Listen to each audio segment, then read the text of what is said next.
Kate Robertson and David Jones.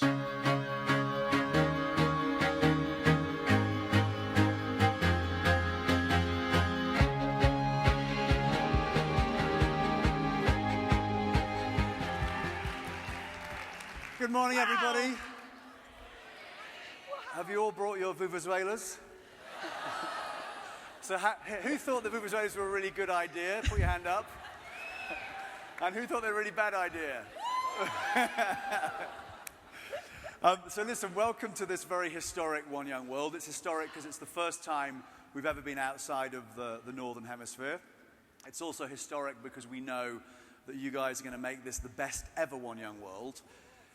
Now, the reason we're here in Africa is not just because Johannesburg did a fantastic bid, which they did, but also from the very first One Young World back in 2010, the passion of the African delegates for One Young World and the way they kept coming up to us and saying, look, we want to show the world, yes, of course there are some issues and problems in Africa, but we want to show the world the opportunity of Africa.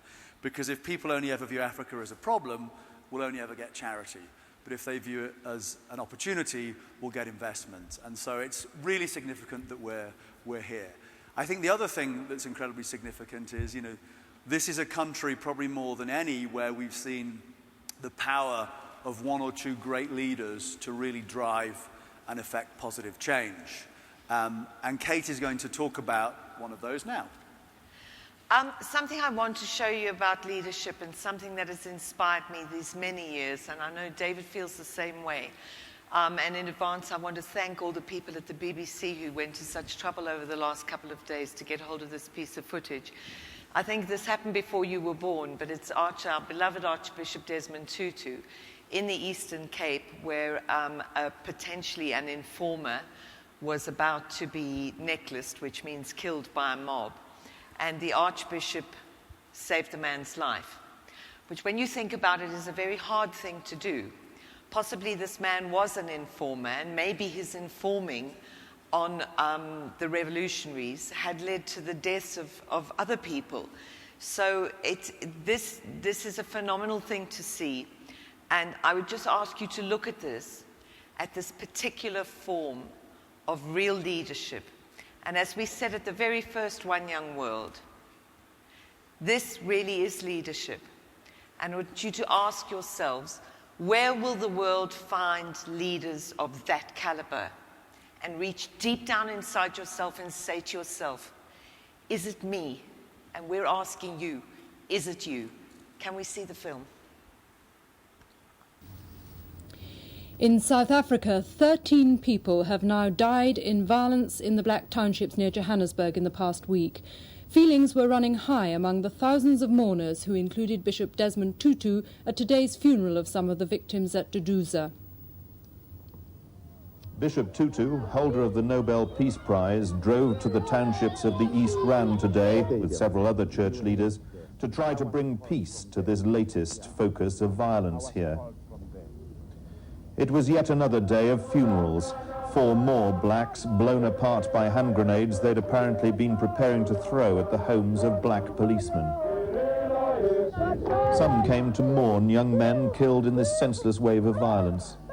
Most came as an act of protest. This township had been swamped by police. Funerals are the only opportunity to demonstrate. Bishop Tutu tried to comfort the grieving and encourage the others that apartheid's days were numbered without the need for violence. The violence has escalated to the point where I think quite a lot of the young people, black young people, have become almost reckless in their disregard for their own lives. These funerals fall into a pattern of escalating violence.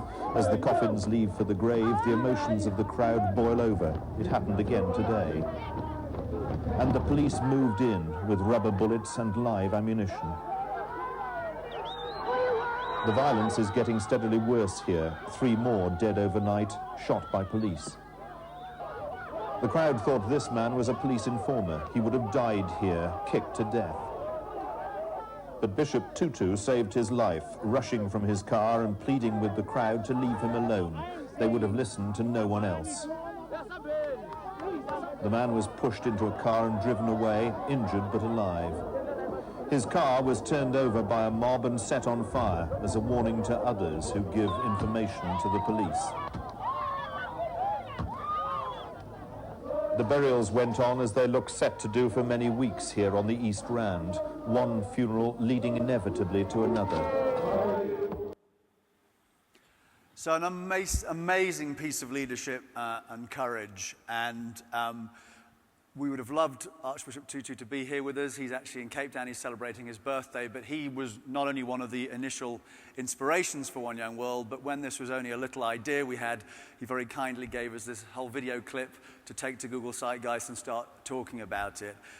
He was a counsellor every year at One Young World, and we have a little clip of him in 2011, I think it is, that we wanted to share with you. So if we could roll that clip from the 2011 opening ceremony.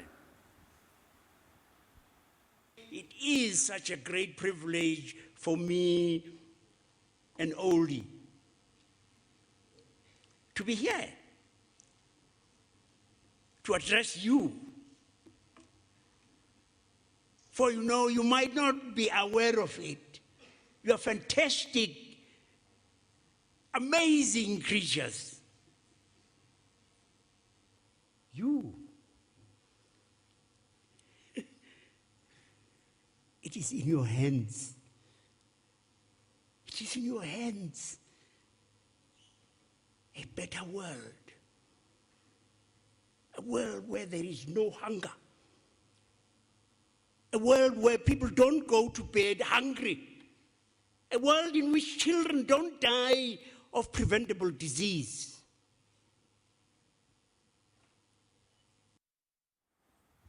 So it is in your hands. And I think, you hear repeatedly people saying to you, you're a unique generation, you are the most knowledgeable, you are the most responsible, and you are the most powerful. But I think you're also unique for a couple of other reasons. One is you are coming into a world where there are probably bigger issues and problems than we've ever seen before. And I think the second one is, there's a sense of expectation that you're going to fix this and figure it out and make it all happen. And I think the thing at the end of the 3 days, when we do One Young World, you can actually be sitting there going, oh my God, there's so many problems in the world, how can we fix all of this? And I think the key thing for us is, firstly, this is a conference, but it's a conference as part of a movement. And very little of what actually One Young World does happens here. It's all about what you do over the next 12 months and what has been done in the preceding 12 months. And I think the one thing we say to you is, just do one thing. Just, if you came here, there are tens of thousands of people who wanted to come. It's fantastic that you're here, and all we ask is that you do one thing because of it. So the schedule is crazy. We do pack way too much into 3 days, and we make huge demands on you, but that's because you're very special individuals and you can cope with it. So Kate, do you want to talk a little bit about Okay, so the agenda? schedule is packed, and I've got to tell you that it's all your fault. Because we asked last year's ambassadors, what do you want to cover? And you have made for this agenda to be this full. So that means quite a few things. And it means this. You saw this morning we're starting late because there are so very many of you. And I hope you get a chance to come up here and take your pictures of the audience because it's fantastic. So it's very big. There are a lot of you to come in and out. So you have to move very swiftly and very quickly. Okay.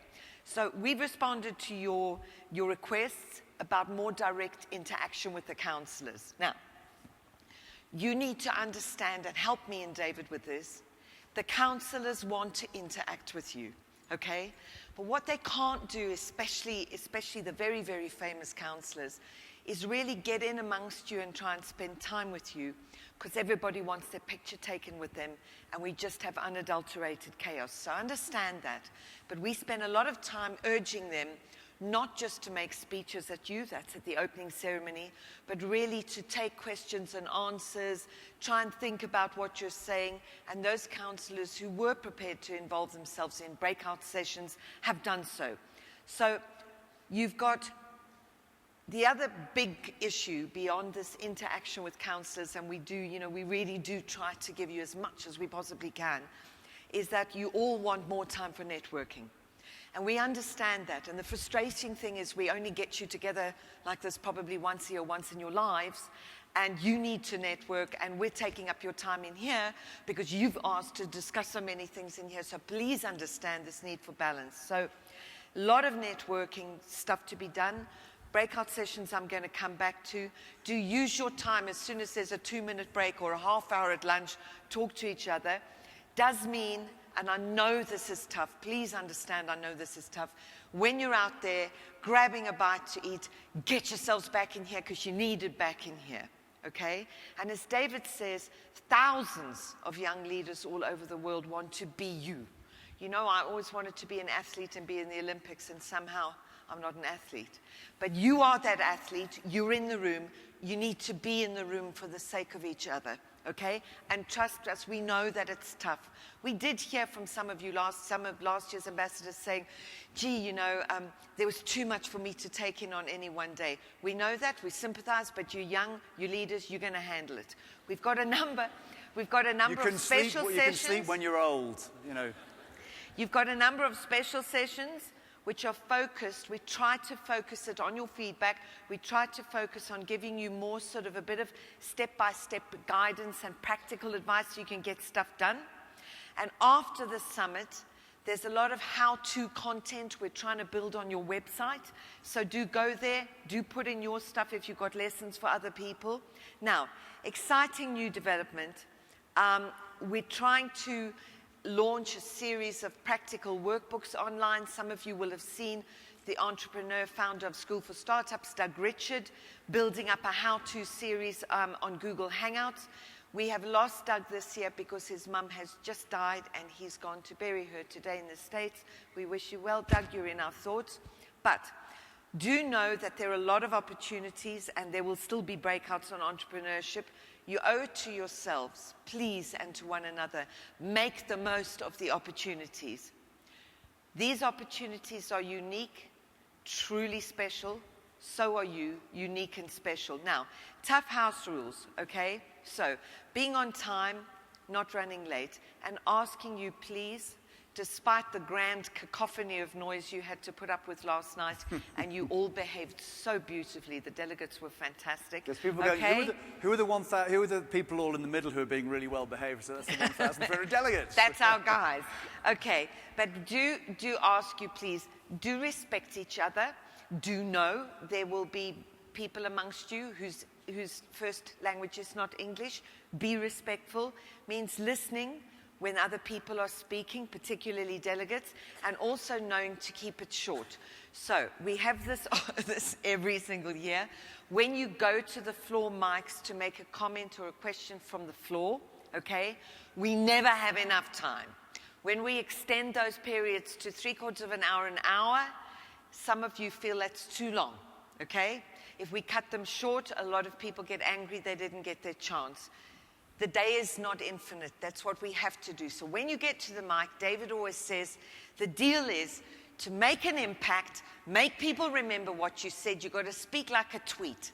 It's about 30 seconds to 45 seconds. Truth of the matter is, 1,300 of you, if you each speak for 2 minutes, it's going to take 5 days. You can't do it, okay?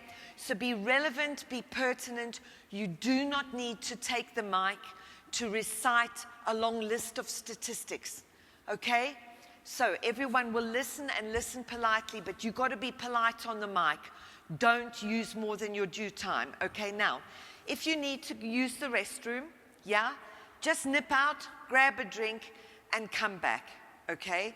I'm usually the bad guy, like the bad mother, because I have to run around outside saying, get back inside.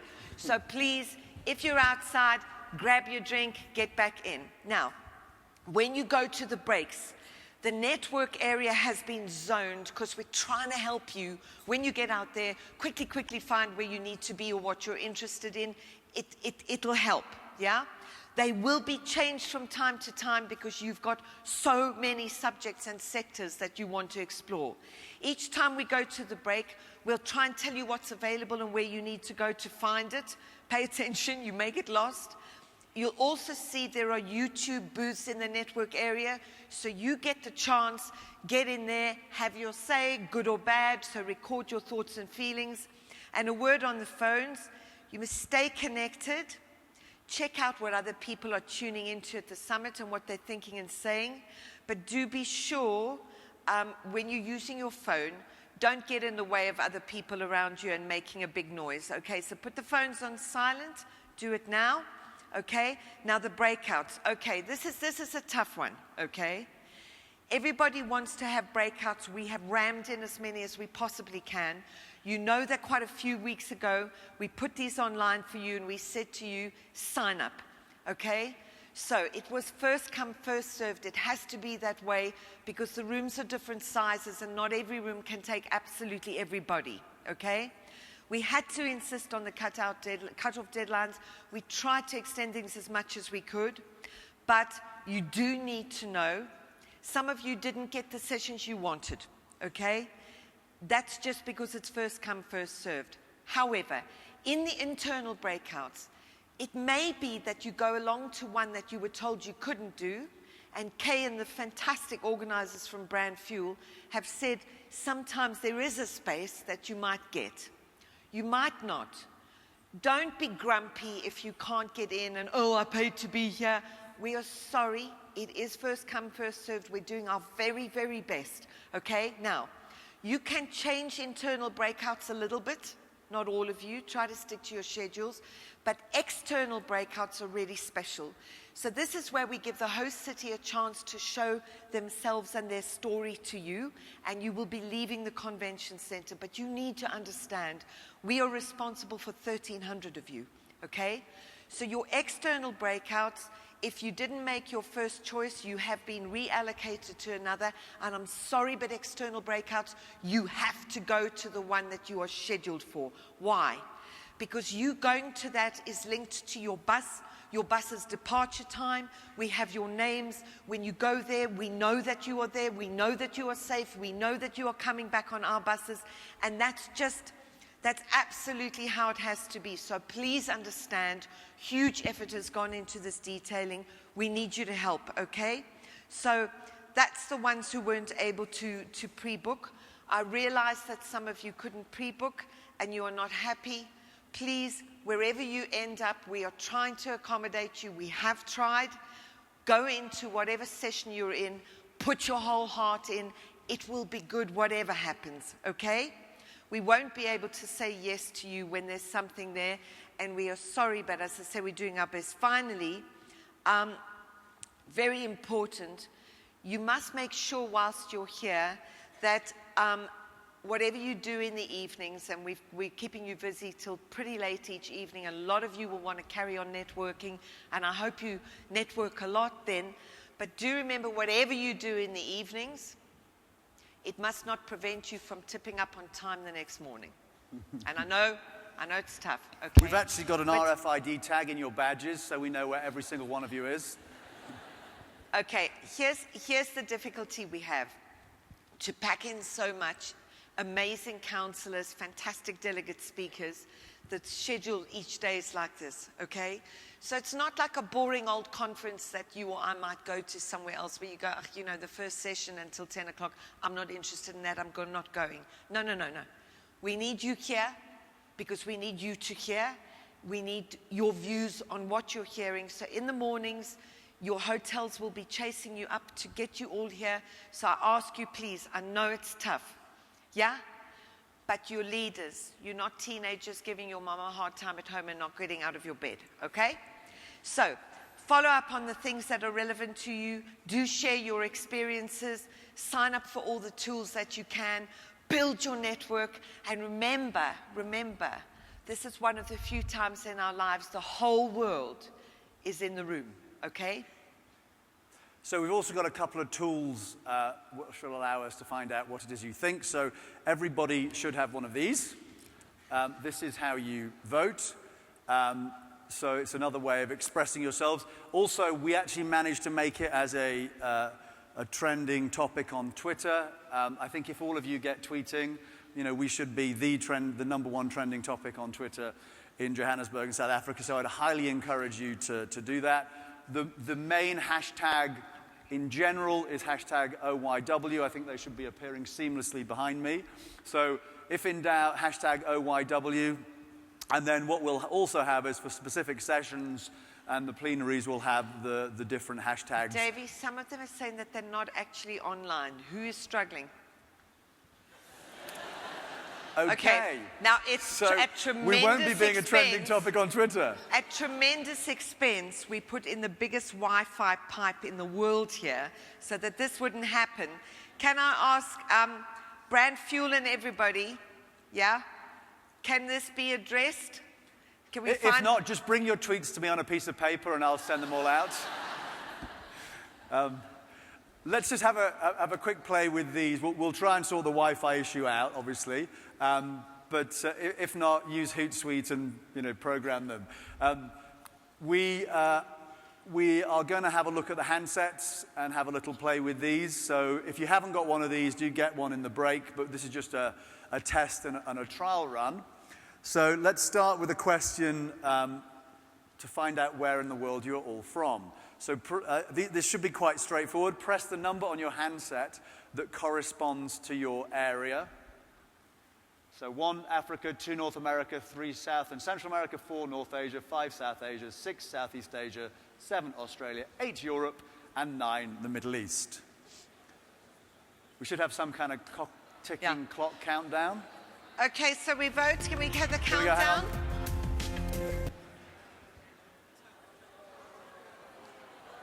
Okay, good. That looks about right. Although I'm not sure it adds up to 100%. Maybe some of you don't know where you're from. There is a very funny cartoon that was in Fortune last year where there's a teacher standing at the front of the class saying, 47% of American children don't know where Iraq is on a map. And you have one of the little kids going, please, sir, what's a map? Anyway, next question. Do current world leaders inspire you or not? Yes or no?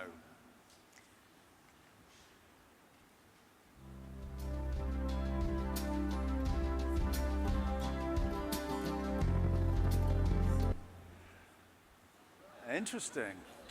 It's good to get some context on that. Okay, we're moving on. Test question 3. This is in 2 parts. Okay, so first part. It is the duty of my generation to change the world for the better. Voting agree or disagree.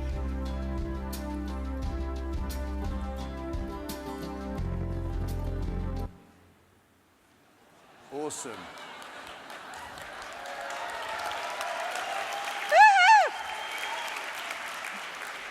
And if the 4% could please leave now.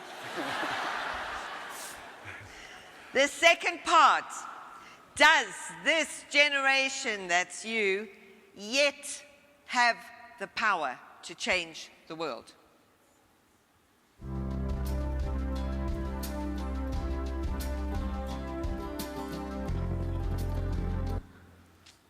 Aha. So off you go. Okay, so do keep your handsets with you right through the day and return them at the end of the last session, but do absolutely hold on to them. Right, okay. So it's time to get into the first plenary.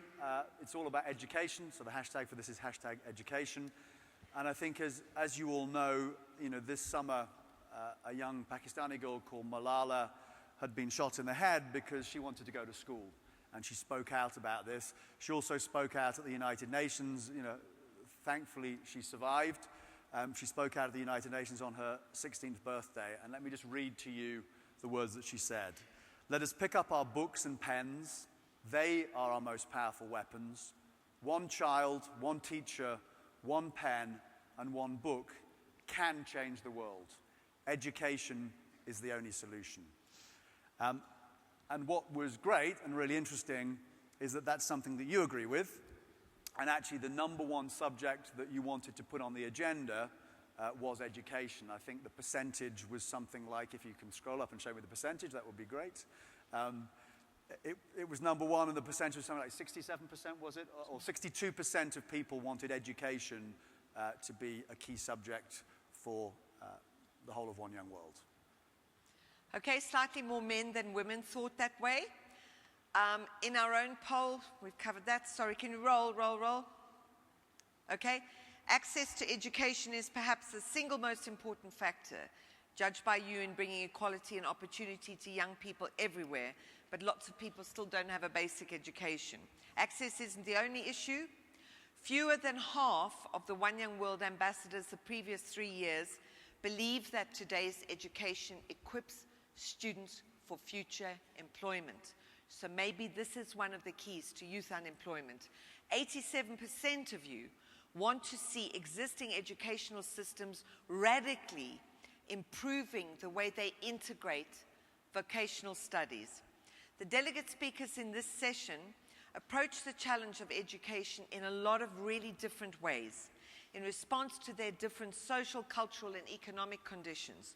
Most conferences have keynote speakers, but as David said last night, our friend Henry Timms says this conference has keynote listeners.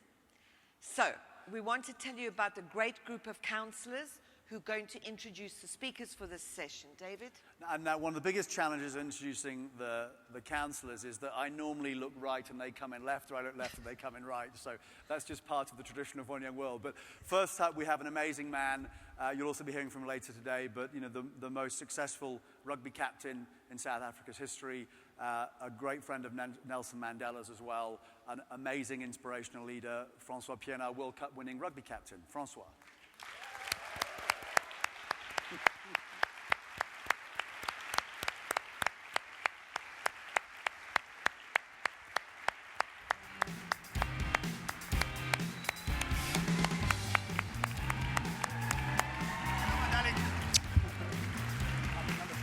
Super.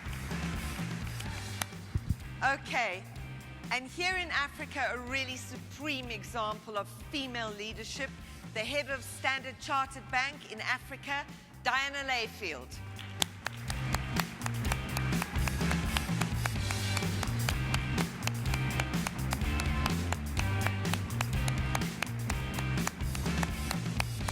Elio Leoni Sceti has been a counsellor for us every single year. He started out, he was the CEO of EMI, and that was how we got to use the great Coldplay music. He's now the CEO of Igloo Frozen Foods, who own brands like Birdseye. Elio Leoni Sceti.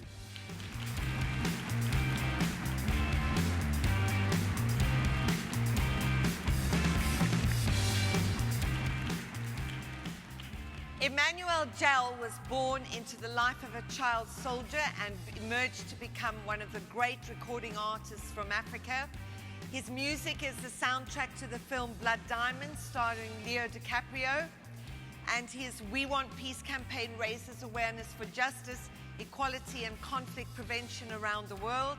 He's the author of War Child, which, as you know, has been made into a film. Fabulous. Emmanuel Jal.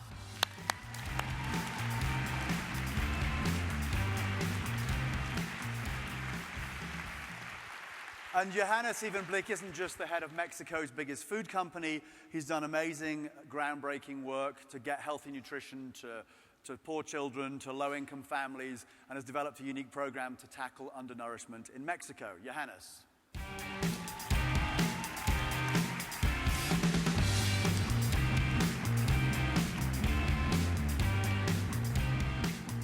Okay, and for the speaker slots from you, the delegates, we had over 1,000 speeches and applications. So these have done extremely well for the honor of addressing from the main platform. So will you welcome the delegate speakers to the first plenary session? Delegate speakers.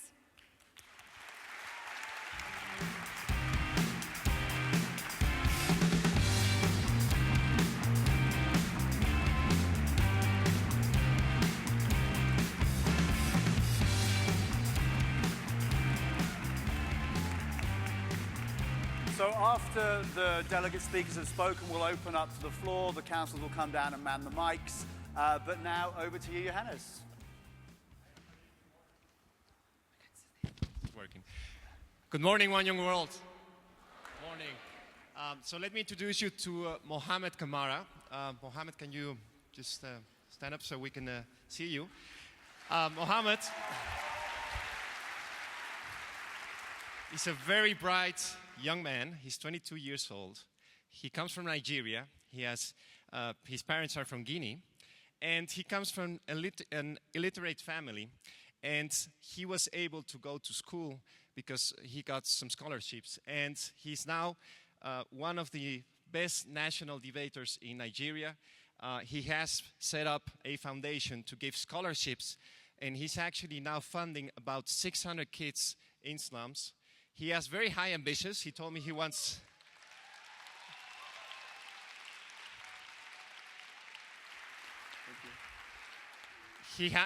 His ambition is to become one of the best men in the world. He wants to go to Harvard, and he also wants to work for the UN. So I'll lead you now with Mohamed Kamara.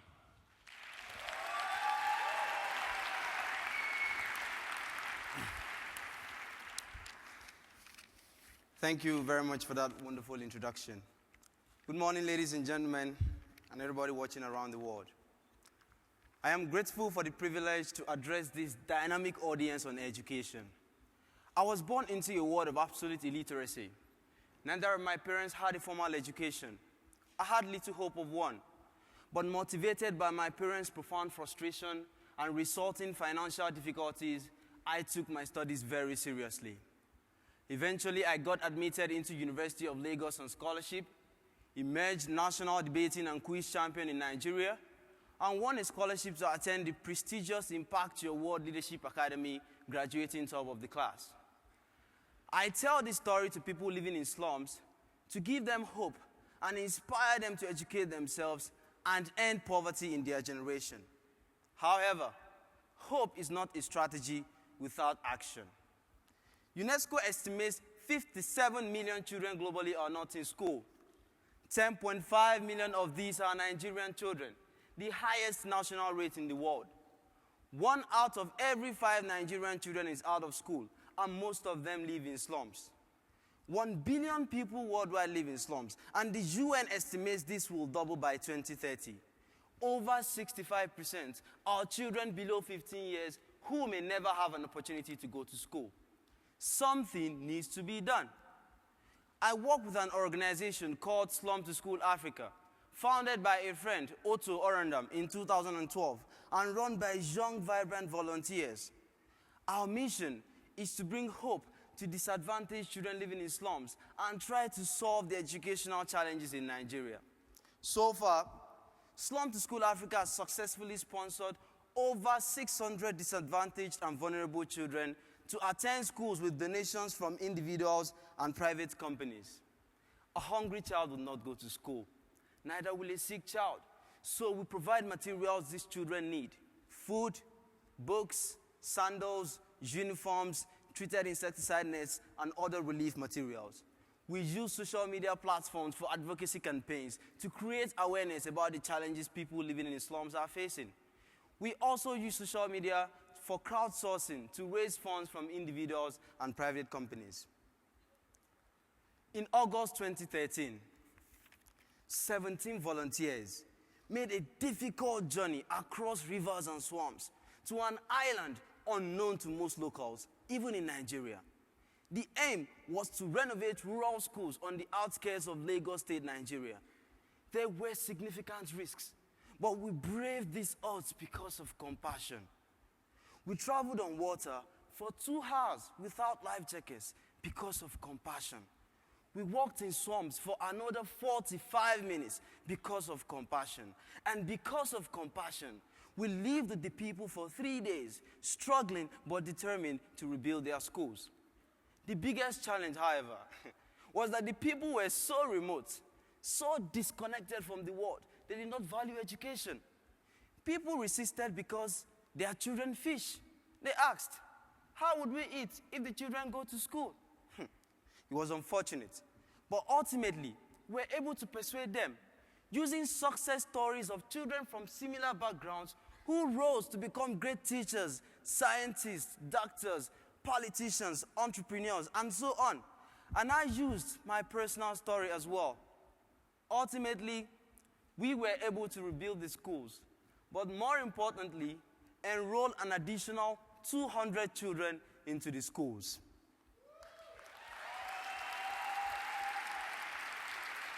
Thank you. Thank you. Now, organizing social events for the community is also very important.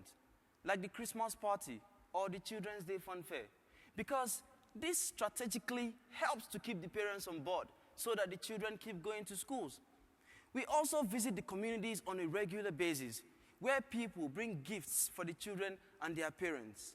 Now, taking the children on trips is also very crucial to our project because it exposes them to the wider world for the first time. For instance, visit to the parks, big cities, and so on. Ladies and gentlemen, my message to you is, when youths take responsibility because of compassion, we awaken the consciousness of others, even government. A few months ago, to our great surprise, the government stepped in as a partner to renovate another school while we provide computer rooms, libraries, and a sick bay. My experience is any project's success is dependent on compassion, backed by an I can do spirit.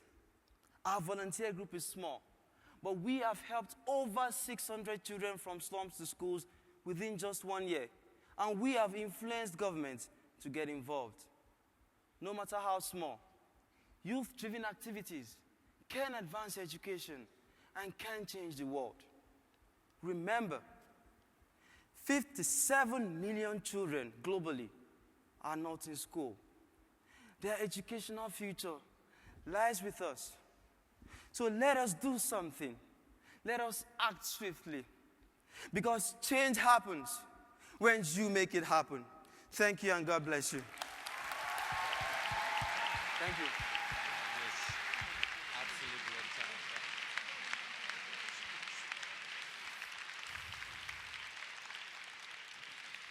Thank you, Mohammed. So now I'll introduce you to Idris Barsani. Idris, can you stand up? He's one of the youngest delegates that we have in here. He's only 17 years old. He comes from Kurdistan.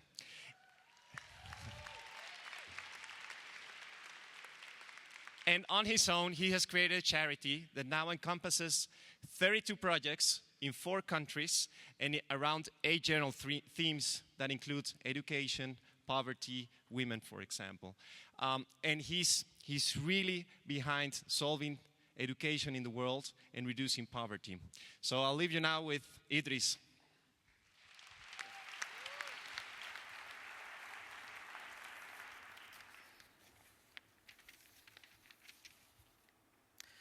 Distinguished guests, fellow delegates, I am honored to have the opportunity to address you today, and I am grateful to One Young World for creating this important forum.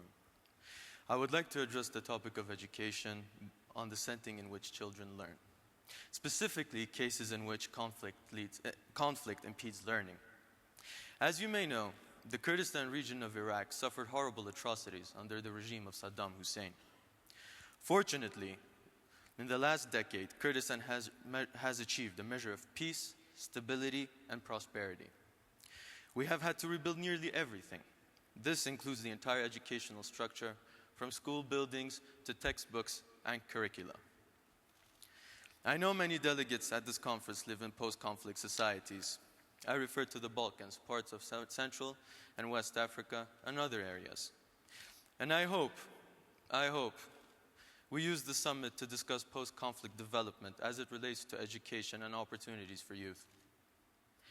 Thousands of former refugees are streaming back to Kurdistan. Those families that never left see a bright future for their children at last. This is crucial because, in the final analysis, education is an investment in the future. When violence, conflict, and war are upon us, it is difficult for families to consider long-term goals. Fellow delegates, I am proud that my organization, Rwanga, focuses on modest but important educational initiatives. We are establishing nursery rooms for the children of teachers in a dozen primary schools because often teachers are hampered by the needs of their own children. We are providing environmental awareness courses to nearly 9,000 students to promote, at a young age, the importance of sustainability. We are rolling out a course for 300 young women in high school to promote women's empowerment and leadership, an important facet of any healthy society. We also fund an annual university scholarship for promising high school graduates. Our aim is to remove some of the restraints that prevent us from fulfilling our full potential. Delegates living in post-conflict settings such as Kurdistan know that education is a golden key of special importance to the children of those who have suffered so much. Ladies and gentlemen, I believe our future is bright. Although we live in a dangerous part of the world, our region is generally safe and stable. We will never, ever allow destructive forces to tear down the fabric of our tolerant and vibrant society.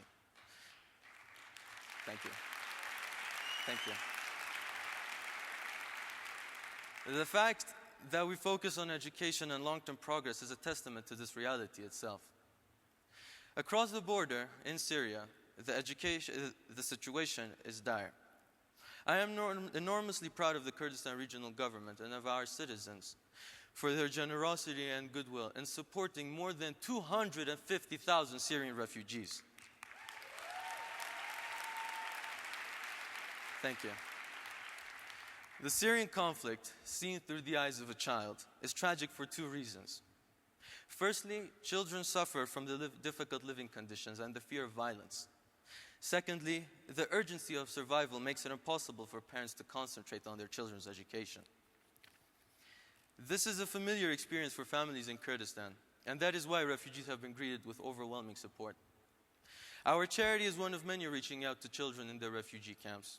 Next month, we will donate to UNHCR a prefabricated building to be used as a preschool.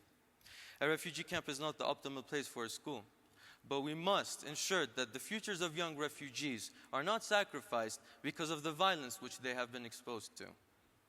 Fellow delegates, we in Kurdistan know the enormous value of education because of our tragic history. While the delivery of educational services in a post-conflict environment is challenging, we know that in our hearts and minds that it is deeply rewarding. As Kurds, we must remember that our fathers, mothers, grandparents struggled valiantly to provide the opportunities that we have today. We do not move forward alone. The dreams and aspirations of previous generations are with us always. This is a profound and solemn responsibility. For societies overcoming conflict, investment in education is a necessity for which we must fight. It is a fight for intellectual growth and spiritual freedom. It is a human right that must be nurtured, protected, and treasured. Zor Spas. Thank you very much.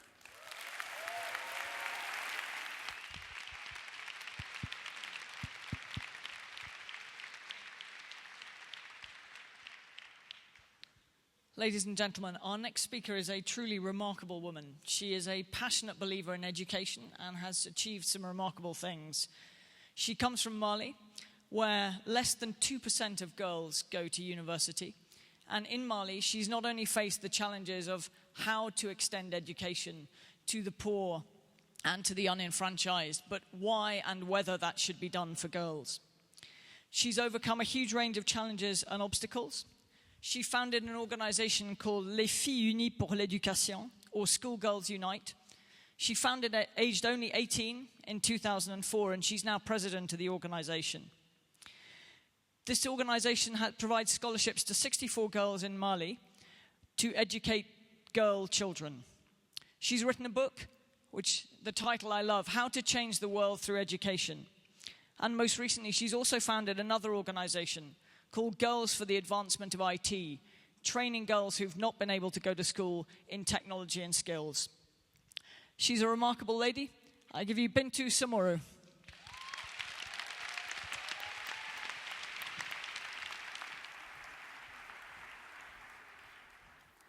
Thank you very much. Aoni Sokoma, bonjour, good morning. For 8 years, I have been a leader with Les Filles Unies pour l'Éducation in Mali. Our country doesn't have free education. This is why only half of girls in Mali complete primary school. Even less finish secondary school. And only 2 women in 100 attend university. Worse still, only 34% of women can read, even though we represent more than half the population. This is a national disaster. The education system in Mali is weak because the government budget is very small. We have very few good teachers, few female teachers, bad teaching condition, not enough books or classroom material.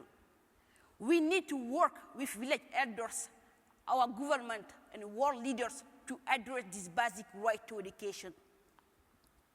In 2004, les Filles Unies pour l'Éducation in Mali and School Girls Unite in USA created an organization to improve girls' education rate and advocate for gender equality. We believe education is the route to freedom and independence. We have sponsored 64 girls in 4 villages. We visit those girls every 2 months. School girls provide money and we manage a scholarship program, paying for all school supplies, so lights so girls can study at home in the evening around their working lives. Sometimes with our own money, we buy clothes and shoes for our sister in village. We visit them to mentor them and try to persuade the parent to keep the daughter in school. But this girl faced many challenges. Musoje was only 14 years old when she got married. She continued school the first year, but when she fell pregnant, she had to stop. In Mali, 65% of women married early. Those are often the arranged marriage, and the family forced them to take care of the home instead attending school. There are a few who don't give up. Our Koulibaly, she is our oldest student. She lost both her mother and father. She has been sexually arrested by a teacher, but this month, our starting 10th grade, and she represents hope for her sister, her village, and Mali. We meet with her to discuss the daily problems she faces, the importance of staying to school, and how a good education will help her succeed. In many rural areas in Mali, we don't have electricity and little access to technology. I work with another organization called Girls for Advancement of IT to introduce the internet and computer skills to women and girls. We organize and we provide free trainings to women. We teach them how to use the computer, how to use the internet, even how to promote their own business. This provides those women with tools to open their eyes to the world outside, to learn and engage a new life. Everyone here knows education is absolutely fundamental. In Mali, for this woman, it is the door to freedom. Because with an education, you know your rights, and so nobody can force you to marry before you are 15. So you can choose your own husband, and you can create a business and earn your own money. It is the door of the life of independence. We can talk about the real progress without referencing the basic human right to a quality education. We as young people need to stop this international disaster. My country has overcome serious threats to our strong democracy. The coup d'etat and terrorist threats are over. A new president has been elected. It is time to world leaders to approach Mali government and urge them to meet the Millennium Development Goal for education. Using my experience from my scholarship program and the article developed by Youth Advocacy Group UN, I will challenge my government to change our education system. And you can do this too. Consider education. Thank you. Consider education as a path out of poverty, the path to freedom and the liberty. Please join me for calling education for all. Thank you.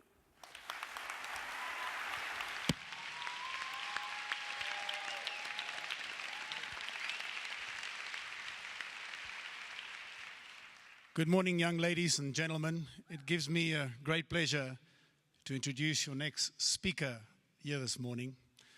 Erik Caldwell was born and raised in Chicago in the United States of America. He was raised by a single mother, Sherry, who's the rock star in his life. He tells me, we had the privilege of having a chat backstage, that Sherry said to him, when you go to Africa, be careful of the lions and please take some pictures and bring it home. He works in the mortgage industry and whilst doing that, founded a non-for-profit as One We Can. He's passionate about economic and education empowerment. Please put it together for Erik and welcome him and listen to his story.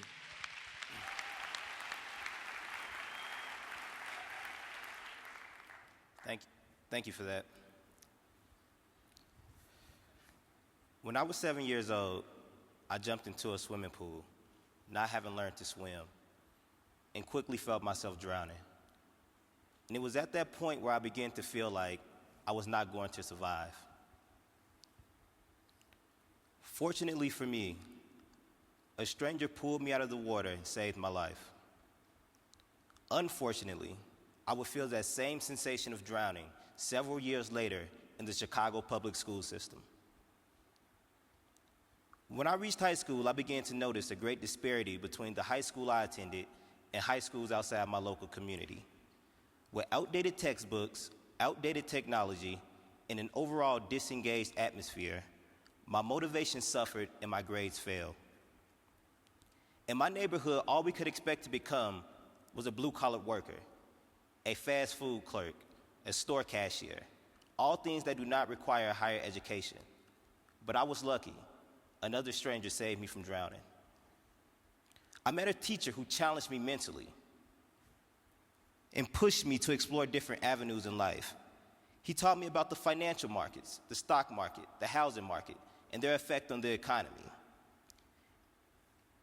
And eventually, he opened my mind to a world of possibilities.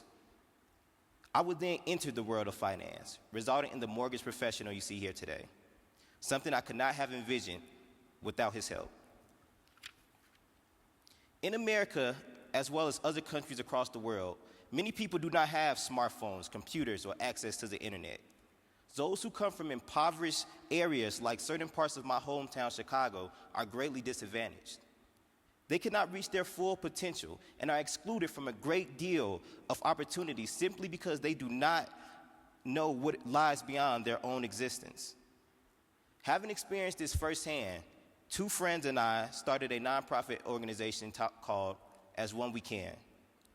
It provides disadvantaged youth in the inner city of Chicago with the necessary tools and resources needed to survive. We run educational workshops, teach career skills building, and organize sports activities such as basketball in the streets to teach them teamwork and leadership. We also take them on culturally expanding activities such as trips to the library where they can use a computer for the first time. Surf the internet to find new ideas which will hopefully inspire them to a new life. We are determined to make a difference in the lives of others, to help others, just as I have been helped. Last summer, a participant in our program enrolled in college to become a nurse. She said our faith in her made her feel like she could succeed. Education is empowering, and as young leaders, we must fight to raise its standards wherever we are in the world. Once we return home to our respective countries and cities, let's not be passive. Let's confront this problem by being mentors and role models to disadvantaged youth in our areas. Let's expand their minds to different opportunities outside the realm of their normal environment. Let's start campaigns to donate smartphones, computers, laptops, and tablets to those less fortunate, and hold workshops teaching them how to use them. Let's set up local sports events, which will teach them something new about the wider world that they live in. By doing these things, they will receive some of the tools and resources necessary for growth. But more importantly, we will instill hope back into the lives of those who fear for themselves and children's ability to succeed. One day, a young boy tried to trick a wise man by saying, "I have a bird in my hand. Can you tell me whether it is dead or alive?" The young boy knew if the wise man said the bird was alive, he would simply crush the bird. Or if the wise man said the bird was dead, he would simply let the bird fly free. The wise man then responded by saying, "I cannot tell you whether the bird is dead or alive, but I can tell you that it is in your hands." Just like the wise man, I cannot tell you whether we will be able to provide the entire world with internet access, but it is in your hands. And I do not know if we can increase the amount of those who can read and do basic math across the world, but it is in your hands. And I do not know if we can reform our educational system to save those who feel like they are drowning and cannot survive, but it is in your hands. Thank you. Thank you.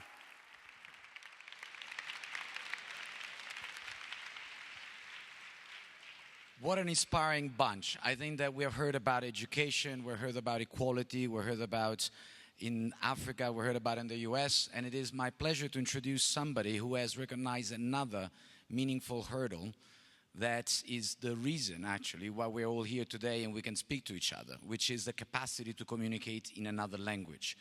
Carlos Aravena is from Chile. He recognized in Latin America there is about, here we go, the Latin American crowd. He recognized that there is 2% of the population in Latin America that can talk in another language.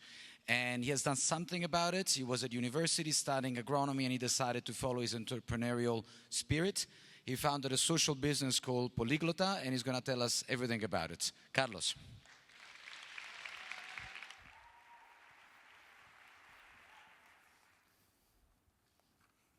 Thank you, Elio. Good morning, and thank you very much for this great opportunity. When we talk about education and how to innovate for the future, many would believe that solutions come from more developed countries. But the real innovation comes from places with the large unmet needs and latent demand. In Latin America, only 2% of the population is able to hold a conversation in another languages. By the other hand, the motivation to learn a new languages is high. If you speak English as a second language, you can get better work opportunities and have great travel experiences, knowing other peoples and cultures. Right now, if we could not communicate in English, we will miss the best part of being here and getting to know each other. My name is Carlos Aravena, and 2 years ago, along with my partner, Jose Manuel Sanchez, we founded and created Políglota, the first social network that brings people face-to-face to learn and practice languages in bars, cafes, and parks around the world for free. Okay. We created a free system to connect people. We are not talking about classes. We are talking about social events in which everyone is a student of those whom knows more and teacher of those whom knows less.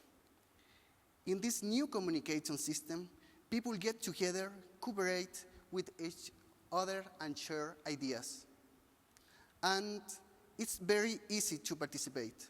Access polyglota.org, choose the language, find the nearest group, and attend to the meeting. And if there is no group in your city, you can still create it and become a Políglota coordinator. Our growth has been explosive, and we have groups in America, Europe, and Asia, with over 68,000 people meeting every week in a real way.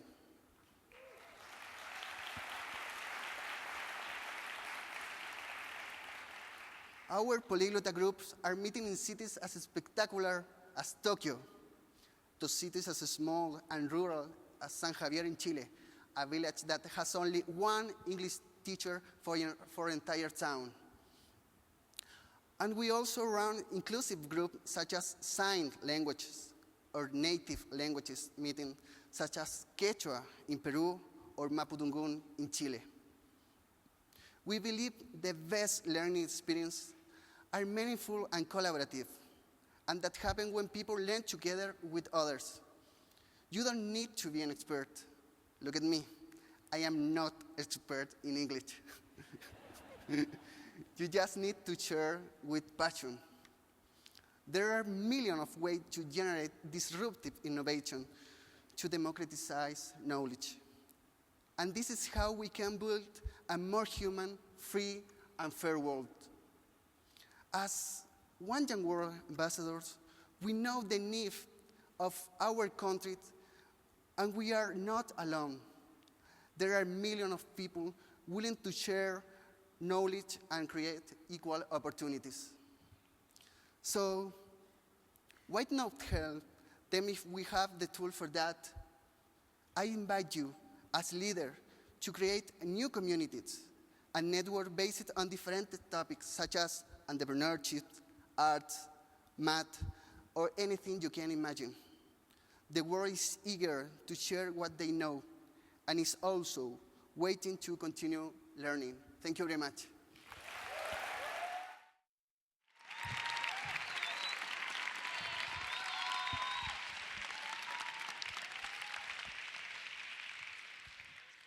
What's up, guys? How you doing? Yeah, no, I don't want to greet in the formal way, so I just want to do it that way. So, the person I'm going to introduce to you, she's from Iran. She's a young lady. She's a super human being.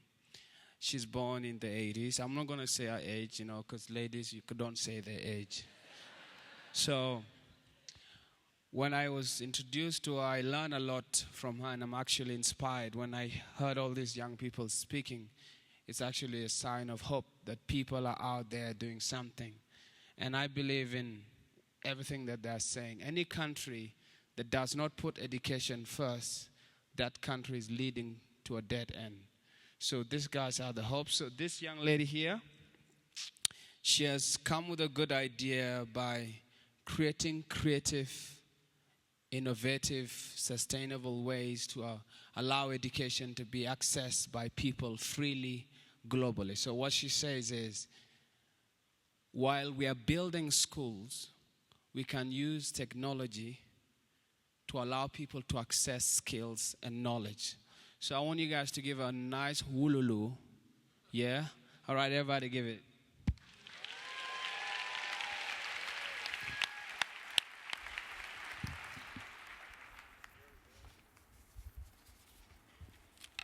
Thank you, Emmanuel. So, let me tell you a story about two young women living in different corners of the world. Imagine Lisa, a Kenyan young woman working and living in Nairobi. Her home village is located in a remote area of Kenya with no access to school. Parents here do not encourage children to continue education, and there is a lack of teachers and schools. Lisa wants to show the young girls of her village the benefit of a schooling. She wants to invite volunteers to share their experience and teach their skills to the village children, to encourage them to continue education. In a different corner of the world, all the way up in Germany, lives Sabine, a young adventurous web developer who decides to travel to Kenya. While in Kenya, she wants to spend some of her time teaching the locals the basics of web technologies, using her own laptop. She searches for NGOs and remote schools in Kenya, but it proves to be difficult. Most volunteer positions require long process or time commitment, and it seems impossible to get directly in contact with the remote schools and communities in Kenya because they don't have websites. Wouldn't it be wonderful if we could somehow tell Sabine about Lisa's native village, about the young girls in need of encouragement and inspiration from an outside source? In many countries struggling with poverty, young people are missing the support and inspiration to continue education or become professionals. And there is a lack of free, simple, and effective way to connect people in need of knowledge to the volunteers who are willing to provide that. Last year, SAP sent me and 3 other delegates to One Young World Summit in Pittsburgh. We were inspired by the speeches and talking to motivated delegates from all over the world. We returned full of inspirations and the goal to start new creative projects within our company. After some brainstorming sessions, I gathered a team of motivated students and employees with the goal of creating a sustainable solution to spread free education even to the remotest areas of the world, like Lisa's native village. The result is teachsurfing.org, a free internet-based platform for connecting travelers to knowledge-sharing opportunities in their travel destination. SAP provided the necessary technology and development support to create this platform. On teachsurfing.org, individuals like Lisa, as well as the schools and organizations, can report their community's learning needs and invite travelers with the needed skills to run workshops or courses in their communities.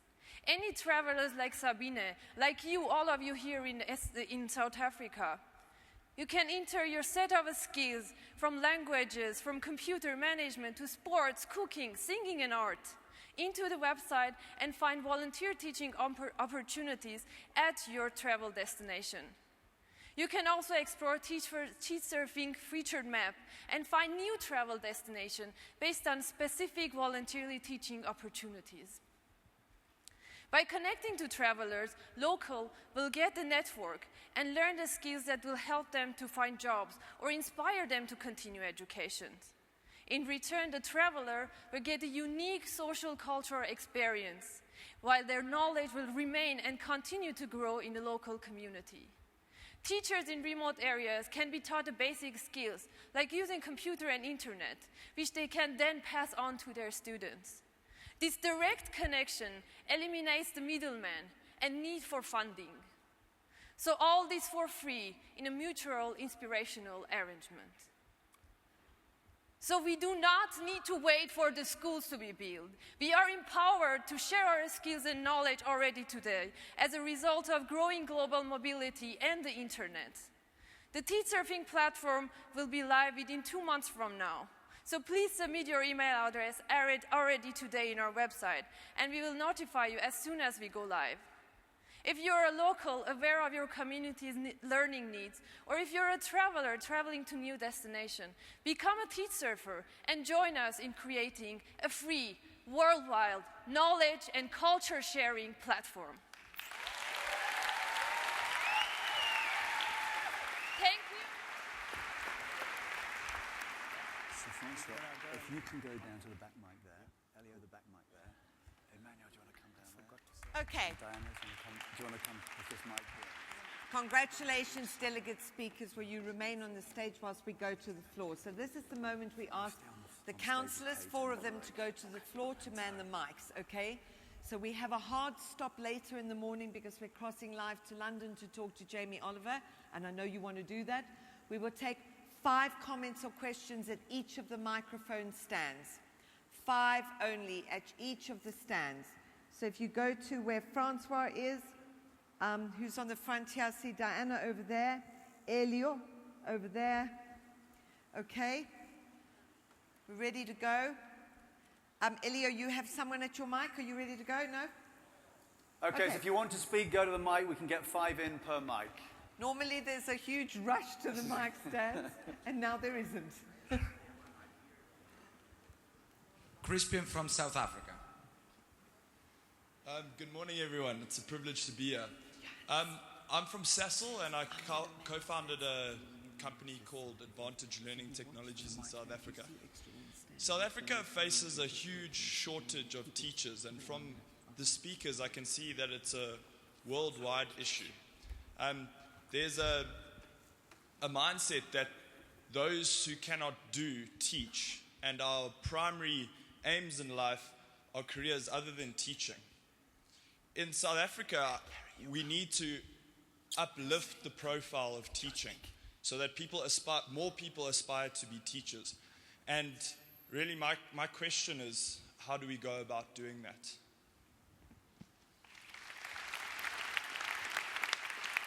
Diana, I'm coming There's to a you, mic here, so we need people at the mic here with Emmanuel. Just... We've come to Diana here. Okay, we have Samson Aluda from Kenya.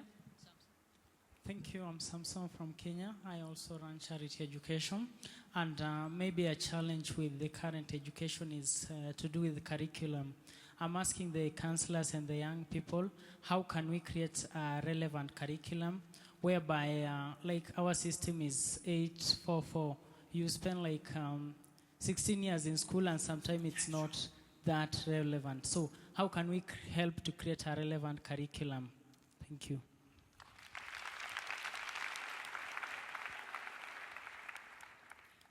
We're coming to Emmanuel's mic. Yeah, I have Hamid here from Maldives. Oh. Hi, I'm Sham from Maldives. My friends and I, we started an NGO called Divehi Youth Movement, and we've been working with youth for a while, and one of our concerns is that the youth in our country have a very negative idea about democracy, and I was wondering how democratic values can be instilled via education. So I just wanted any sort of feedback from you on how democratic values and principles can be instilled in the education system. Great question. Francois, mic. Hi, my name is Grace Ochieng from Kenya, and my focus is on education, not just having girls go to school, access education, but also staying in school. So my question, I've noticed that most of the people in the panel have talked about providing, whether it's uniform, whether it's food, all these things to girls so that they can stay in school. So my question is, how do we bring men on board so that they see girls as their sisters, as their mothers, as their aunts, so that if there's war that comes out, they're not quick to shoot their sisters or to destroy whatever is already built in a community. So how do you bring men on board to help you in the gender equality for education? Terrific. Elio? Good morning. My name is Sibusiso from South Africa. World leaders have failed us in terms of education. We need to admit that particular fact. So I want to ask the question that since lack of funds is a stumbling block in terms of access to education, what about delegates? We encourage, we mobilize the world, we mobilize people all over the world to each donate at least $1 so that we can make an improvement. We can afford to fund education for young children all over the world. Thank you. Diana? Good morning, everybody. Okay, Sazan Mandalawi from Kurdistan. And while in my part of the world, mostly education for high school and schools is prevalent and people have access to that, my question is, how do we reach a level where after high school people can reach their dreams and go to the universities where they want to study? Because what happens in my part of the world is that the grades you get almost determines which university you go to, and in most cases people end up in a field that they don't like only because sometimes a few marks less or more of what is expected. Okay. So with some of the questions, I would urge you, some of the questions at the mic, I know that some of you in the room have actually got answers and solutions to those. So you've got to network it, okay? Emmanuel, we're coming to you. I have Andani from South Africa. Morning, everybody. My question is based on the realization that to really change the world, we need to be inspired young leaders. And to be inspired, we need to combine our aptitudes with our passions. So we need to be doing things that really matter to us and things that we're also good at. So how do we get the education system to be able to embrace everybody's uniqueness? Because currently it's based on a hierarchy of subjects where the maths and the sciences are at the top and the arts are at the bottom. But as we've seen with Sir Bob Geldof, some artists are capable of changing the world. So how do we get an education system that allows us as young leaders to be able to do what really matters to us so we can impact everybody from the deepest depths of our hearts? Thank you.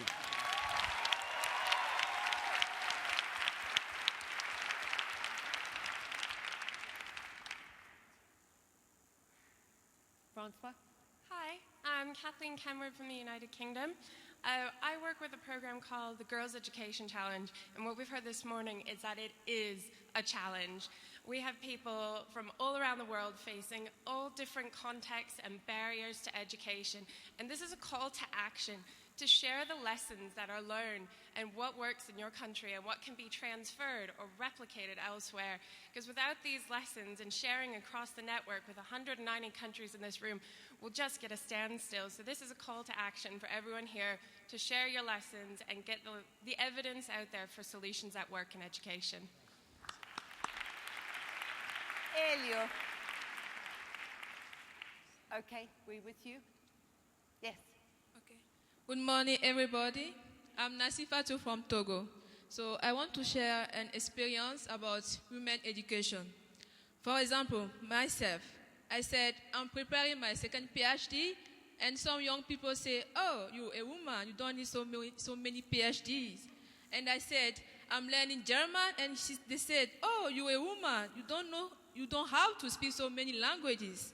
So I wonder, is education for women a problem of means, or is in the mind of the society? So how to deal with this mind, to change the mind of people? Thank you.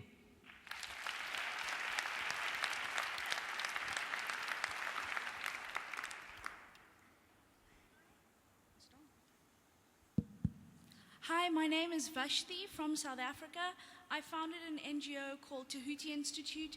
It specifically looks at education enrichment where there are gifted learners with IQs that are not being catered for by the current curriculum. In South Africa, our general public schooling system deals with being good enough to get you that basic pass. It doesn't help you if you're above that, and it doesn't help you if you've got a learning disability that brings you below that. So what I'd like to know is what solutions we have when we have resource constraints and teacher constraints to deal with issues like learning disabilities or gifted education that do require more from the average schooling system. Thanks.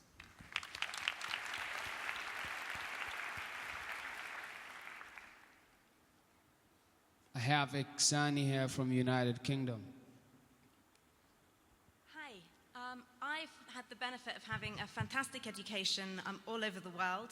I've been to schools in the US, the UK, Switzerland, and South Africa. I feel really privileged, but throughout my education, the focus was always on getting the best grades and getting into university. I was super lucky. I got to attend one of the top universities in the world, Oxford. It was amazing, but I then found myself sitting there thinking, hang on, now I'm at university. Is this the end? And I know that across the world, everywhere I've been, the focus is always on getting kids through school, getting them into university. But lots of young people my age are suddenly struggling, thinking, hey, I'm here, but how do I work? Why I need vocational skills? Why do I not have them? So I want to ask, I think traditional education and academia is incredibly important, but how do we balance that with also educating young people for the working world? Thank you.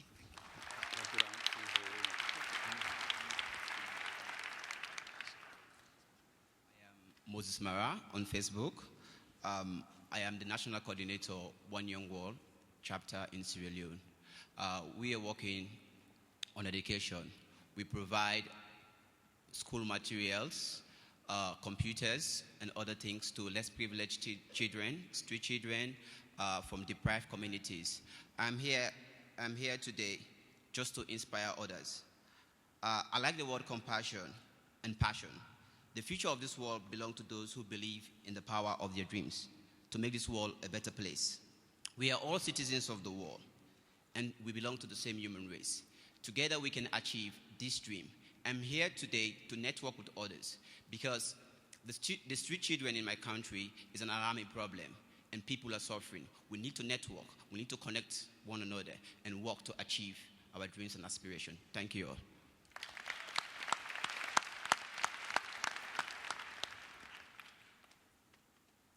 Hi everybody, I'm Danny Bartlett from the United Kingdom. I run a project called Hands Up Who's Bored that's trying to break through the yawn barrier of British politics, especially party politics, and getting young people engaged.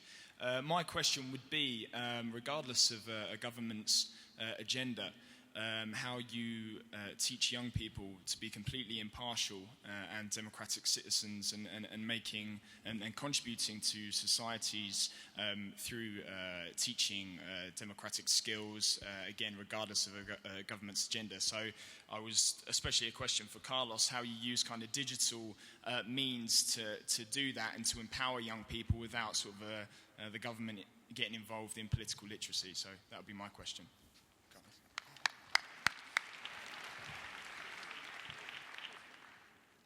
Hi, my name's Anele, and I'm a citizen of the world, just like all of you here. And my question really, I'm struck by this room because there's no lack of drive to execute on the education agenda, and I'm convinced that even in this room, there's no lack of resources.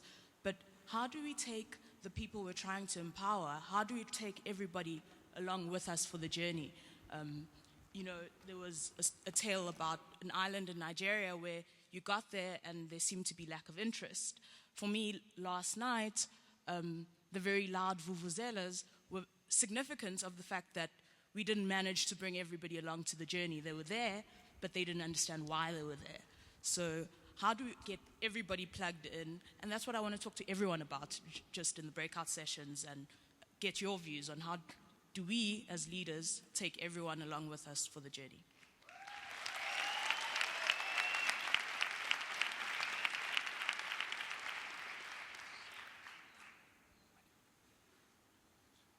Hi, I have Lebo here from South Africa. Thank you. Good morning, everybody.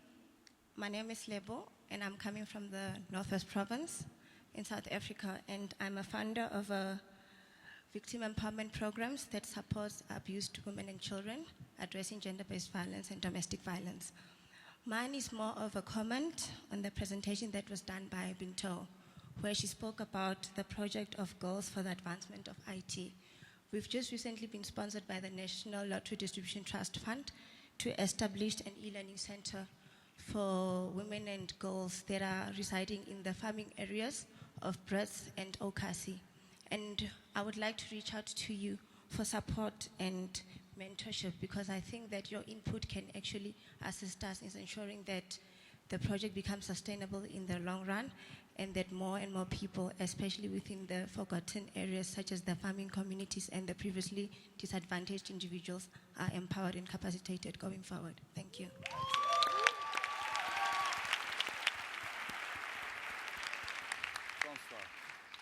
Hi, I'd just like to stimulate some thought and maybe get people, call them to action. We heard about people in poor countries like Syria, Mali, and we also heard about someone that was drowning in the education system. People with learning disabilities think in different ways, and they might have the answers to problems that we faced in the current climate in the world. And it breaks my heart because I had them, and I was fortunate enough to have help with it, and I've managed to become someone who contributes to society. But it breaks my heart because there's refugee children and that. Can you just imagine, they're already so disadvantaged with education, and if they had a learning disability on top of that, imagine how they feel drowning. And I call people to action on this, that we need to assist people in poor nations with learning disabilities.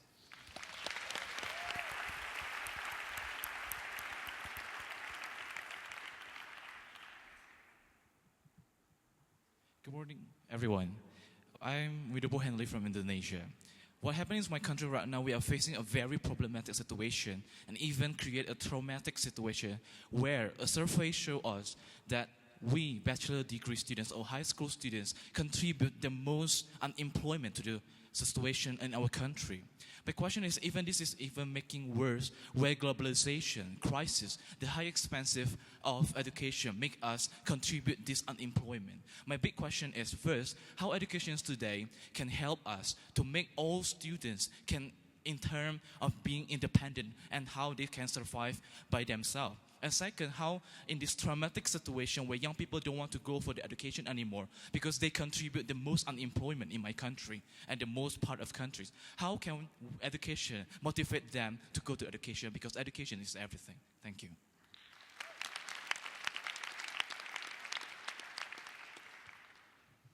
My name is Emily. I'm from the United Kingdom. I'm blessed to come from a country that has a great education system, and I'm currently enrolled in a higher education university. However, my question today is these big themes that Kate and David suggested earlier that were demanded by One Young World ambassadors to be the main motivation of our agenda, sustainable development, human rights, are often seen as subjects from elective courses from English education systems such as politics or geography. So my question today is, how do we make these big issues facing our world today more central to our education system and not merely just elective subjects?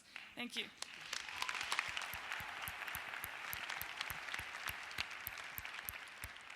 I have Marcus here from United Kingdom, Brother Rocket. Hi everyone. So I work with an international education charity in London called Debate Mate, which teaches disadvantaged kids in inner cities in the United Kingdom the key transferable skills through debating, such as higher order thinking, confidence and teamwork. This really puts these disadvantaged kids on a level playing with their more kind of privileged peers. And my kind of question for the councillors and also for the delegates is, how can we ensure that large enterprises and educational institutions actually promote these programs and support the kids from these backgrounds, irrespective of their social demographic background, to ensure everyone succeeds on the basis of merit? Thank you.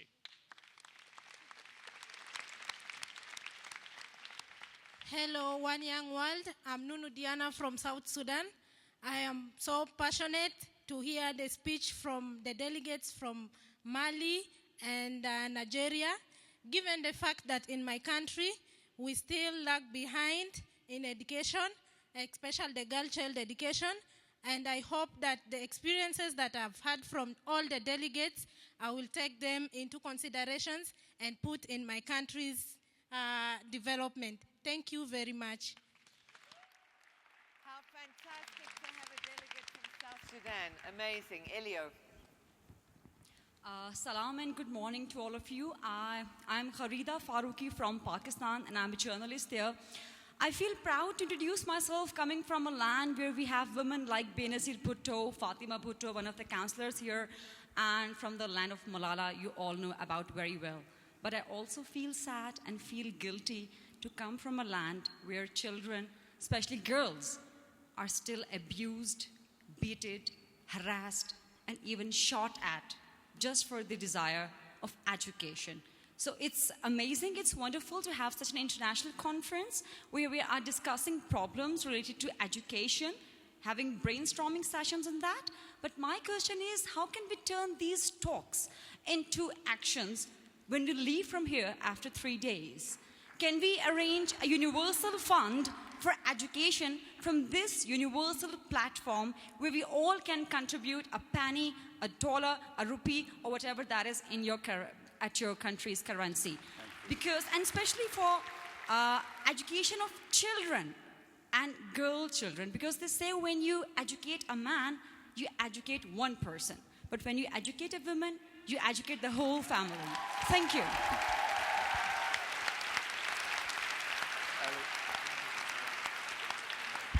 Elio, do you want to come back on? Elio, do you want to come back up on stage? Final question from this mic. Yes, hello, I'm Nasiba from Mauritius. I have just 2 questions. Education is of no doubt everything, the solution to a better world. So why can't a resolution be passed worldwide so that education is free? And secondly, if we can finance war, why can't we finance education? If we can send soldiers to countries for war, why can't we send teachers to the countries for war? So I believe together we can heal the world. Thank you very much. Emmanuel. My mic, okay, it's back, okay. I have Arenaitua from Uganda. Yes, thank you very much. Good morning, ladies and gents. My name is Arenaitua Stephen, and I'm from Uganda. I'm the CEO of Layfield Entrepreneur Center. It's a social community development entrepreneurship center where we equip the community members, especially people living under extreme poverty, with practical hands-on skills, like using rubbish, those are local resources, to make products. My question is, I have one challenge. We are getting waste materials, we turn them into a product called charcoal briquette, which is eco-friendly. In Uganda, our education, it's more of theory in class. People go to class to get papers, not to get skills. And because I saw it as a gap within my country, I said I could do something about it. I started an entrepreneurship center where I offer those practical skills. But the challenge comes that these people who go to school after graduating, especially the university students, when I call them to come and get these skills, they're like, please, we are not that level of getting rubbish and we start making those briquettes because we have our degrees. By the end of it, you find them on the streets looking for jobs, riding borders with no jobs because they don't appreciate that using the little resources we have, we can change the world. So please, I would like you to advise me, how best can I convince these graduates to come on board and we change our country? Thank you very much. And finally, good morning, everyone. My name is Carlos. I'm from Colombia, where I currently work as a volunteer in an organization where we create educational experiences for young social entrepreneurs, and we share the knowledge that we have been thankful to receive from other higher education institutions. The thing is, I strongly believe that big companies must play a key role in amplifying access to education opportunities in the countries where they are present. And so my question is, how can we young leaders properly address them and motivate them to invest in local talent and create opportunities for those who don't have it? Thank you very much. Thank you. Francois, do you want to come back up on stage? So I just have to congratulate you on being very disciplined and very good. That was about the best mic session we've ever had. And I think we have time for one final comment question from Kerry Davis, who was a brilliant speaker last year at Pittsburgh. Hi everyone, I'm a returning ambassador as well this year. I'd just like to remark on what one of the delegates has already brought forward and say we may not be able to change the education system, although we will try, but it's about the passion of the educator. For example, my sister, she's training now as a teacher, and she came home heartbroken the other day because she's observed a teacher that was just standing there. So it's about the passion. Lead on One Young World, lead on Telefonica, and be that passionate person. Be like my sister and inspire your students, inspire all your volunteers, inspire your staff. Come on One Young World, come on Telefonica, let's carry on with what we're doing, inspire people and get out there.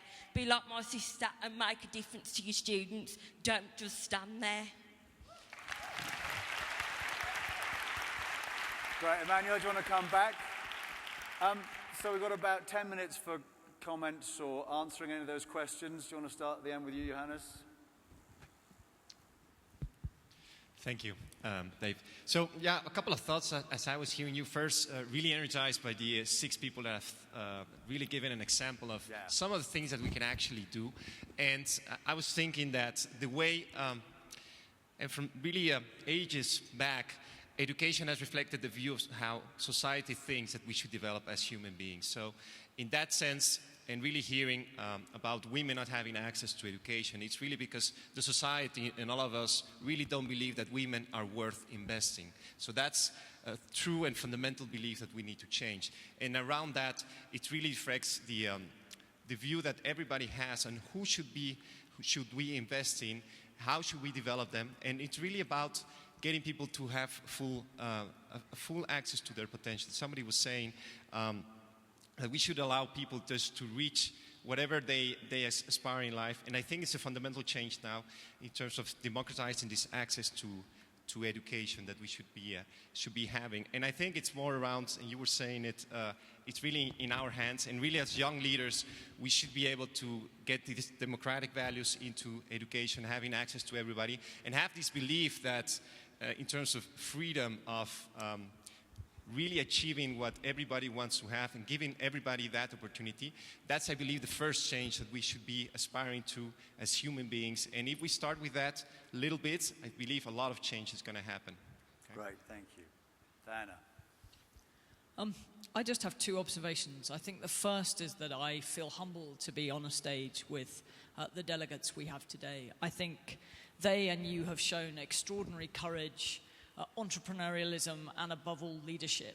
And I think, as Kofi Annan was saying last night, I feel much more comfortable that the world is in your hands. I think your ability to do things and change is remarkable. And I think you need to go away from here being fully aware of that. The second is around the importance of education. And if I think about the broader One World agenda and the challenges in the world of deep inequality, of conflict, of intolerance, or even, for Sir Bob's, climate change, there's nothing that solves everything. But if I were to think of one thing that is at the source of the solution to all of those problems, that is at the heart of everything, it is education. And I think we have to recognize the sheer importance of this subject. It is probably the one thing that can change the world. Francois. Diane, I share your sentiments. I'm emotional listening to all and everybody that spoke this morning. I'm stealing two quotes with pride. One of South Africa's president said, "Today it feels good to be an African." And he spoke about Africa being alive with possibility. So if you don't mind, I'm going to focus on the African continent, where everybody in the world is looking at. And education should be on top of everybody's agenda. Nelson Rolihlahla Mandela said, "Education is the most powerful tool to change the world." Now, what I've listened to here this morning is pockets of excellence. There are so many good work that's been done throughout the continent that needs to be shared.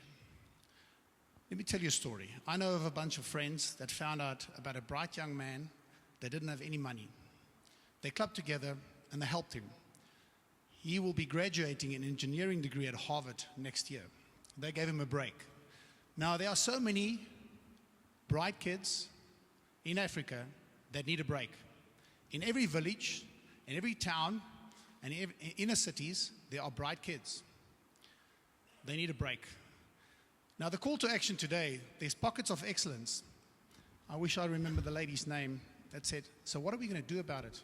And I guess it's the One Young World portal that'll connect you all to go out there and put those pockets of excellence on steroids, because there you'll find the leaders of tomorrow. Elio. Yes, along the same line, I was thinking all of these comments that most of you guys had in terms of the questions about how important are those topics in education, but what are we going to do about it? Can we go back and put $1, or can we go back and put a fund or something?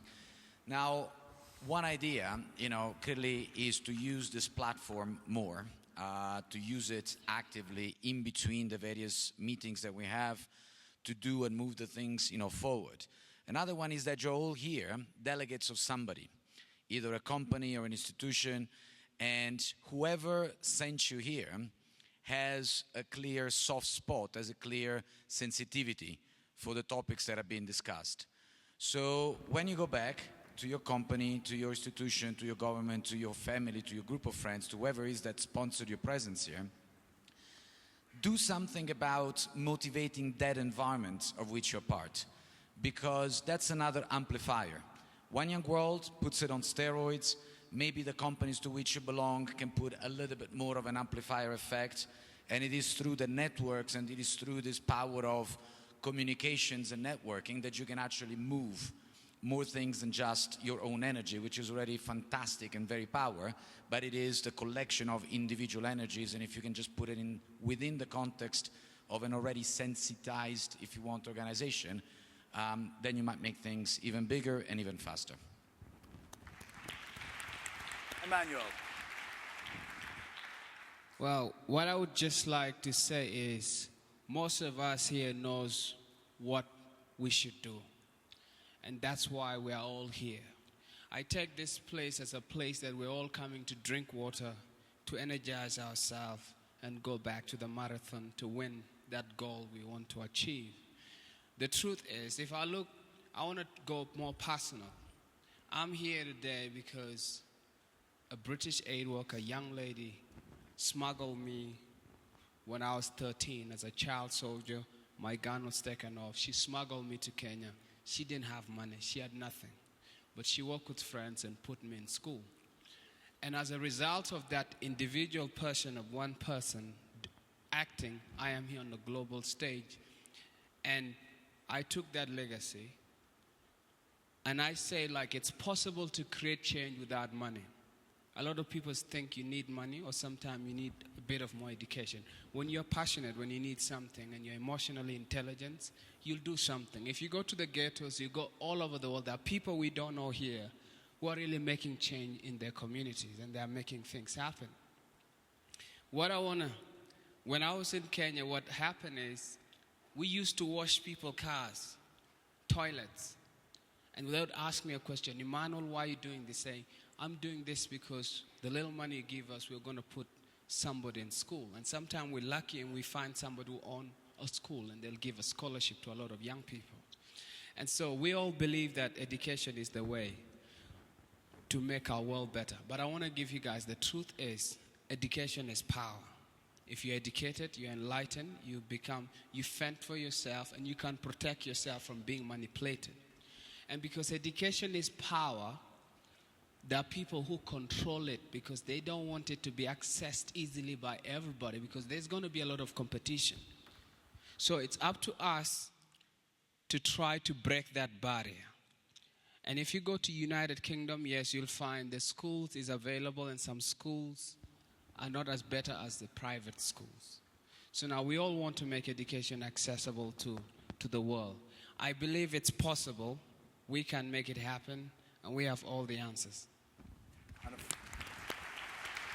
final comment from Francois. Sibusiso from South Africa mentioned leadership and lack of leadership. There is funds. There are funds available for education. But it's how these funds are invested and where they're invested that'll give us the biggest impact. So maybe my question to you, now if I was Sir Bob, I would have used a stronger language. You must become education activists. You have to go and speak to the leaders that have the power to change education and make sure that you hold their feet to the fire, that they do deliver on all their promises. Yeah. Okay, we're going to go to the vote now, and what we want you to vote on, do you agree? Handsets. Handsets. This great rugby statesman who's so wonderful, we have a rule at One Young World that Kate's not allowed to cry, but Francois starts crying and I start crying every time. Do you agree or disagree with the following statement? Current education policy in my country has not kept pace with the skills required today. Vote now. Agree or disagree?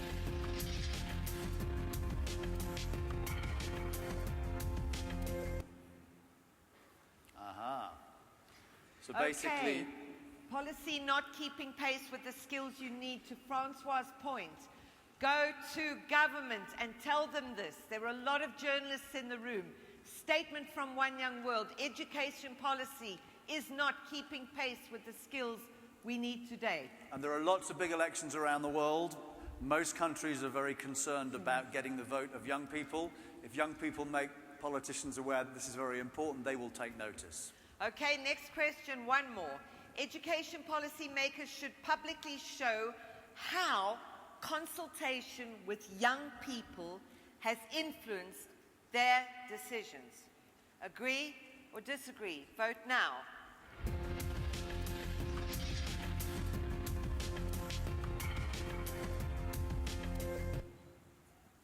Even more extreme. Excellent. Okay, again, another call to action. So, now, very quickly, we talk about, we don't just want to be discussing the problem, we want to be taking tangible action. One of the things that we're very proud of is an initiative that came out of One Young World 2010, which is the School Bag Project, and we're going to welcome Alexandre Le Boucher to the stage to talk about that. But, one of the things, if you're sitting there saying, why are they not doing this? You are they. And I think what this is a great example is someone saying, right, there's a problem, we're going to find a tangible solution and go off and do something. And so far, over 42,000 school bags have been given out for children around the world. Very basic equipment, but to allow them to get a basic schooling. And the next big distribution is happening in South Africa. So here's Alex to tell you more. Alex, are you there? Are you there? Alex! Here's Alex. Honestly, here's Alex to tell you more. Here he is.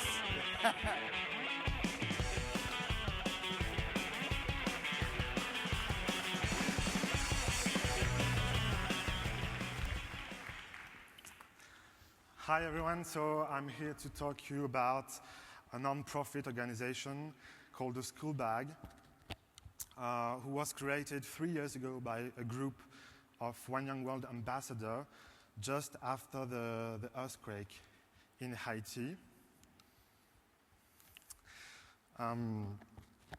The earthquake was terrible consequences.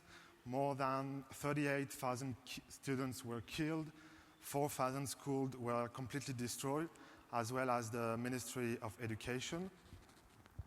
All available data on education was lost, and most of all, 3 million students have suffered from an interruption of their education. So not only in Haiti, there is a great demand for education worldwide. We estimate that 57 million of primary age children are out of school. And just have a look on these numbers. 47% of them will never have the opportunity to attend school. 47% of them. And only 26% will start but not finish. So this is why we created the School Bag. So the School Bag is also a green organization because we care about sustainable development, and we choose to give that kind of bag who are ethically produced, made with cotton, organic cotton, and we fill them with organic and eco-friendly supplies like notebook, pens, pencil, rulers, and glue sticks. And we make sure to partner with suppliers who do good business. David? And that means, there should be a slide, a responsible sourcing of ingredients, CSR initiatives, community empowerment project, and sustainable packaging. So our promise is simple. We give 1 school bag to 1 kid for 1 school year. And so far, we've been distributed more than 42,000 school bags in 3 countries, Haiti, East Timor, and here in South Africa. We hope to have new countries. Well, thank you. We hope to have new countries by 2015 in Southeast Asia and Latin America. And I'm delighted to announce that our next delivery will be in Johannesburg Township, just 20 kilometers from here, in early 2014.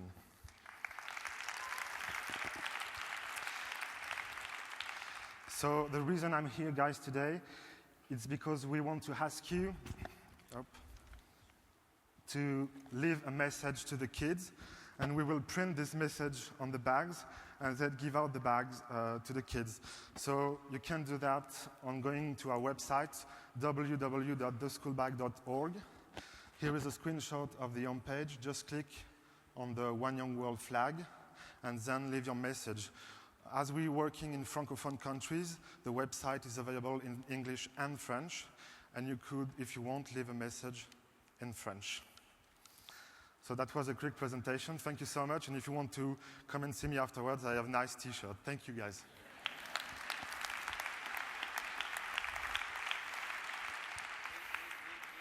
So it's a great example of people taking action. Actually, James Alcime was our first ever Haitian delegate. He was one of the first people out of Haiti after the tragedy there, and a bunch of people, actually we can help, got together. There's Aaron from America, one of the guys from Australia, and that's what they did, all about tangible action. Okay, so big round of applause to our fabulous counsellors, even more fabulous delegate speakers. Thank you, guys. Well done. See you later. And a huge round of applause for the delegate speakers. Amazing job.